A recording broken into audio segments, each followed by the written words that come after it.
What you'll learn in this video.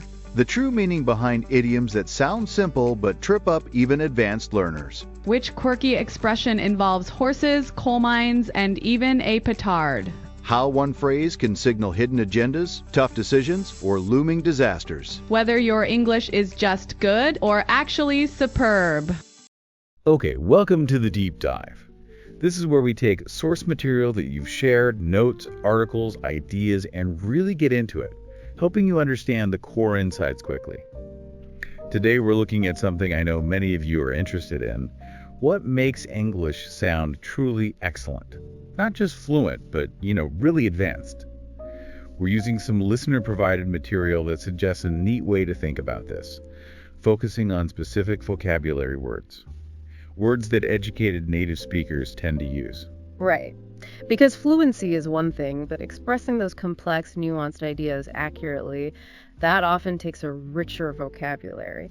And the source points out these aren't like super obscure words from old books. They pop up in serious newspapers, deeper conversations, professional settings.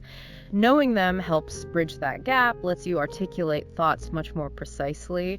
The source even suggests something interesting. It floats the idea that if you know maybe 10 out of the 12 specific words we'll cover, your English might already be at that truly advanced level. So that's our goal for this deep dive. We'll unpack these 12 words from the source material you sent. We want to get exactly what they mean, why they signal advanced usage, and crucially, how to say them right. And we really want to echo a key tip from the source right at the start. Passive knowledge, it's not really enough. Exactly. You've got to use them. Make your own sentences. Critically say them out loud. That's how they stick. That's how they become part of your active vocabulary. Yeah, turning recognition into actual use. Okay, let's dive into that list. First up is bleak. Bleak. B-L-E-A-K. Pronunciation on this one's pretty easy. Just bleak. And the meaning feels kind of negative. It definitely is. It can mean physically cold or bare, sort of lacking warmth. Think of a landscape, but often it's used more figuratively for situations that aren't hopeful, depressing, desolate. Okay. So, like the source examples, a bleak, barren landscape or bleak, cold weather, that's the physical side. But then also the future seemed bleak after layoffs, or a medical prognosis being bleak. That really hits the lack of hope aspect. That feeling of grimness, little chance of improvement. The source mentioned examples like a novel painting a pretty bleak picture of human nature. Or someone saying the economy looks pretty bleak for them. It's a strong word. More impactful than just bad. Got it. Okay, from bleak, let's move to another word that implies difficulty, but maybe in a different way. Daunting. Daunting. D-A-U-N-T-I-N-G. Okay, pronunciation note here from the source. That us sound. In American English, it's often a wider A sound, like in father. So, daunting. British English can be a bit rounder, more like caught, daunting, but that daunting with the A is very common stateside. And what does it mean exactly? Just difficult? It's more than just difficult. It seems difficult in a way that feels overwhelming or intimidating to you. It makes you worry about whether you can actually handle it. Okay. It's subjective then. Like starting a new job can be daunting. Not necessarily hard work, but overwhelming at first. Or the source mentioning the sheer size of a mountain being daunting to climbers. It's that psychological weight. Precisely. It's about that feeling of being slightly scared or worried by the scale or complexity. You heard people in the source saying starting a big book was daunting or a whole new career felt daunting. Makes sense. And that leads naturally into the next words from the source. Undaunted. Exactly. Just add the prefix un, meaning not. So if daunting means feeling intimidated or discouraged, undaunted means you are not intimidated, not discouraged by difficulty, danger, whatever the challenge is. So resilience, like the source examples. Despite the risks, he was undaunted. Or the team was undaunted by their strong opponent. And that phrase, I remain undaunted, it's a powerful statement of resolve. It acknowledges the challenge, but refuses to be beaten by it. Nice. Okay, let's shift gears a little. What about awareness, or maybe the lack of it? The word is unwitting. Unwitting, UNWITTING, pronunciation point. That first I is short, unstressed, unwitting. And the source mentioned the American English tendency for that cleat between vowels to sound like a quick D, so more like unwitting. Unwitting. And the meaning. It basically means you're not aware of the full facts, or something happened unintentionally, not on purpose. You didn't plan it. Right. So you could be an unwitting participant in some scheme. You were involved but had no clue. Or you can make a comment that was unwittingly hurtful, the adverb form. You didn't mean to hurt anyone. Exactly. That example from the source about unwittingly throwing away a winning lottery ticket, ouch. But it perfectly shows doing something significant without realizing its importance. Yeah, definitely captures that lack of awareness. Okay, from unintentional harm to something, well, much worse. Egregious. Egregious. EGREGIOUS. Stress the second syllable here. EGREgious. And that ending, aegis, it gets reduced. Sounds more like aegis. Egregious. That sounds like a serious word. It is. It means outstandingly bad, shockingly bad, extremely bad, and really noticeable. It's not just bad, it's like really bad. Okay, so the source examples make sense. An egregious mistake, failure, problem, an egregious error costing millions, or being expelled for egregious behavior. It implies a level of wrongness that's hard to ignore or excuse.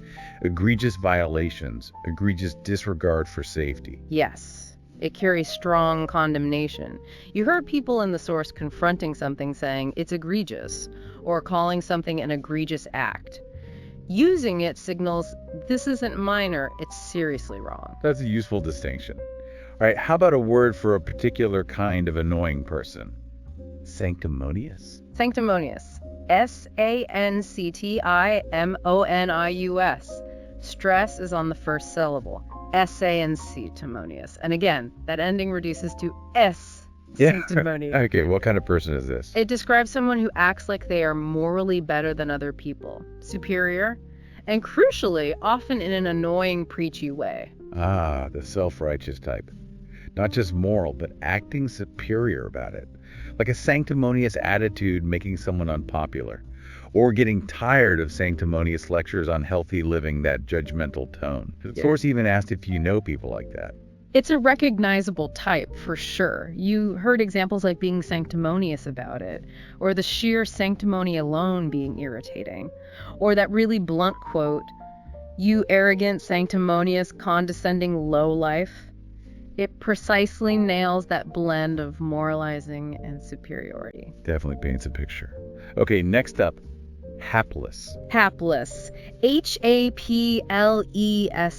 Stress the first syllable, hapless. That A is like in apple. Hapless. And hapless means? Basically unlucky. Specifically, someone experiencing really bad luck, maybe repeatedly. They seem unfortunate, maybe deserving pity. The poor soul who can't catch a break. Like the hapless traveler who lost their passport. Or the hapless team who lost every game. It suggests bad luck, not necessarily fault. Exactly. They seem to be passive victims of persistent misfortune. It's a concise word for that state. Okay. Now for a word the source used to illustrate a pronunciation point. Trite. Trite. TRITE. Yes, this was a great example. The vowel sound in trite is shorter than in tried. Because T is voiceless, no vocal cord vibration, and D is voiced vibration. Vowels are often shorter before voiceless consonants. Think. Trite, tried, right, tried, light, lead, white, wide. That shorter vowel before the T, key, P sounds. That's a really helpful rule. So what does trite actually mean? Something trite is overused. It lacks originality. It's not fresh. It might be boring because you've heard it a million times. Cliched. So a trite comment, a trite idea, a speech full of trite expressions. Like the example, I know it sounds trite, but we're lucky to have our health. Acknowledging it's overused, but still true. Precisely. It's often used for things that are true, but the expression is worn out. You heard people say, this is going to sound so trite, or call something an old trite phrase, but it's true. Yeah. Using trite shows you're evaluating the language itself, not just the idea. That's quite advanced. It adds that layer of critical thinking about communication. Good one. Okay, something that seems to be everywhere. Ubiquitous. Ubiquitous. Ubiquitous. Stress the second syllable. Ubiquitous. Final no use is reduced to ice. Ubiquitous. And this means? Simply present or found everywhere, seeming to be all over the place. Right. Like the source examples. McDonald's and Starbucks are ubiquitous. Smartphones are ubiquitous. Social media's influence is ubiquitous. Even volcanoes being ubiquitous across the solar system. It describes that widespread presence. Yes. It's a more formal way of saying everywhere or very common. And that source quote was powerful. In an age when information is ubiquitous but wisdom is rare, uses the word brilliantly to contrast abundance with scarcity. That really makes you think. Okay, 10th word. Adamant. Adamant. A-D-A-M-A-N-T. Stress the first syllable, adamant. Yeah. And remember that American English quicked in sound between vowels, like in Canada. Adamant. And adamant means You're absolutely refusing to change your mind or be persuaded. Totally determined about your opinion or decision. Unshakable. Standing your ground, basically. He was adamant about not going. I'm adamant about it. Or the adverb. Adamantly opposed. He adamantly denied guilt. So it shows really strong conviction. It really does. Much stronger than just determined or firm. It implies you won't budge. The source suggested making your own sentences great advice for feeling the strength of this word. Good tip. 2 more. Next. Callous. Callous. C-A-L-O-U-S. Yeah. Stress the first syllable. C-A-L-S. And again, reduce that ending. Callous. Callous. The source noted Spanish-Italian speakers might need to watch that ending. It's not a full ows sound. Just A-S. And callous describes someone who is insensitive. Specifically, someone who doesn't care about others' suffering or feelings. Cruel, showing no concern where you'd expect it. a lack of empathy then. His callous remarks hurt her feelings, a callous attitude towards the poor. It suggests a kind of hard-heartedness. Exactly, a specific type of insensitivity marked by indifference to pain or distress. It describes a lack of compassion. Got it. And the final word on this list, distraught. Distraught. D-I-S-T-R-A-U-G-H-T. That O sound is big, especially in American English. Distraught. And the TR blend like in try or travel. Distraught. The eat is silent. And this means very upset. Extremely worried, nervous, or upset.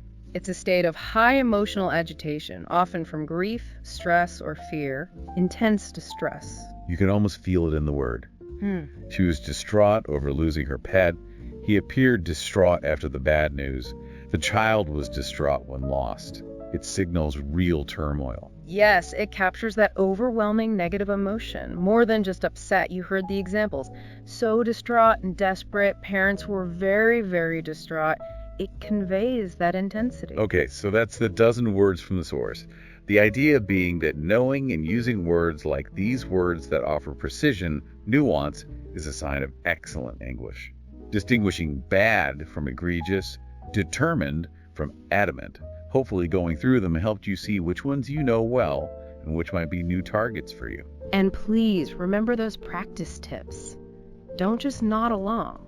Note down the new ones. Make your sentences. Say them out loud. Keep a vocabulary list or notebook. Review it. The active engagement is what makes them truly part of your usable English. We really hope this deep dive has been useful for your English learning journey. And maybe just a final thought, building on that idea of vocabulary unlocking understanding. If these words open up clear expression, what new ideas, what new conversations, maybe even what new perspectives might just a few more carefully chosen words open up for you? Something to think about. Thanks for joining us for this deep dive. We'll catch you on the next one.